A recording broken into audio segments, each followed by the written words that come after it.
She walked in wearing my gown. The silk I'd chosen, the cut I'd tailored, the fabric I'd paid for. And on her arm, my fiancé, smiling like betrayal was just another joke. "Surprise," she giggled, spinning once so the hem brushed the floor. "We're eloping tonight." My mother clapped, eyes gleaming. "She looks so much better in white." The room tilted, my breath slowed. But I didn't flinch. I smiled, pulled out my phone, and showed them something that froze their smiles instantly. This wasn't sudden.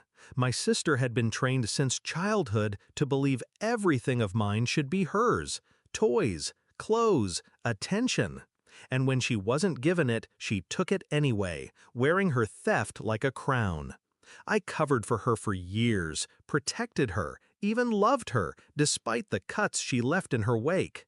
And my mother, she encouraged it. "Don't make a fuss," she'd say. "She's younger. Let her have this one thing." But it was never one thing. It was everything. When I met him, I thought it would finally be different. He was mine, a love that belonged only to me. I built a future around that certainty. Until the messages began. Small, subtle signs. A late-night text with her name flashing across his screen. His sudden hesitation when I asked where he'd been. Her laugh echoing from his side of the phone when he swore he was alone. I collected every detail, every lie. And then I saw it with my own eyes. His hand brushing her waist in a parking lot, the way she leaned into him like she'd already won. That night, I stopped being the victim. I didn't rage, didn't scream. I planned. Quietly, carefully. First, I went to the bank, froze the joint account, shifted funds, transferred the house deed I'd put in his name back to mine. A signature forged with a precision he'd never notice until it was too late.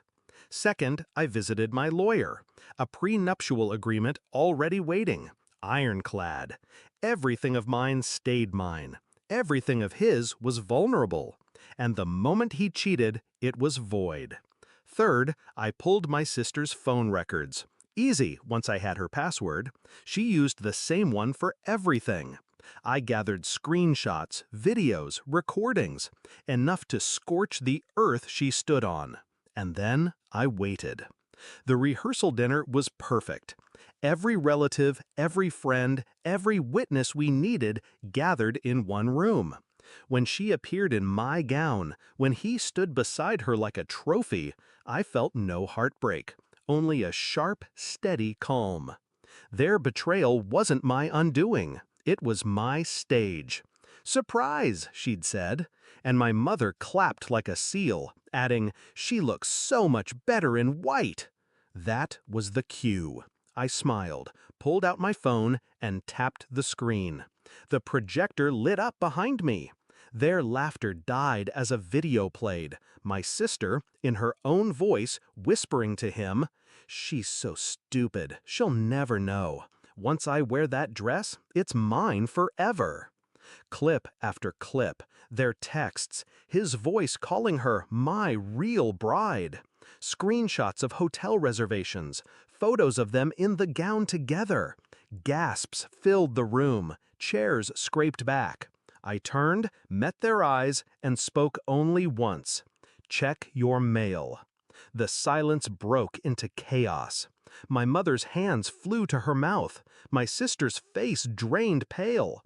My fiancé's jaw tightened, eyes darting like a trapped animal. Because they all knew what was waiting for them. Each envelope I'd mailed the night before. Copies of everything. To relatives, to neighbors, to his boss, to hers, to every person who'd ever believed their lies. The truth was already out. By the time dessert was served, reputations would be ash. My sister ripped the veil from her hair, shrieking at me. My mother turned on her, hissing, "You couldn't keep this quiet?" My fiancé reached for me, begging under his breath. I didn't move, didn't blink. I let them unravel, the three of them clawing at the pieces of their perfect little scheme, while the audience they craved so desperately turned away in disgust. That night, there was no elopement, no celebration, only shame. The aftermath was surgical. He lost his job within weeks. Company policy doesn't look kindly on scandals broadcast to clients. His credit collapsed without my support. She moved back into my mother's house, shunned by friends who wanted no part in the mess she made. The gown, my gown, sat in the closet, never worn again, a ghost of her own arrogance. And my mother, she stopped clapping. Stopped speaking at all, really. When your golden child burns herself to ash, there's nothing left to worship. As for me, I walked away. Not broken, not bitter, just free. The wedding rehearsal became their funeral. Not of lives, but of illusions. I gave them what they wanted, a stage, an audience, a spotlight.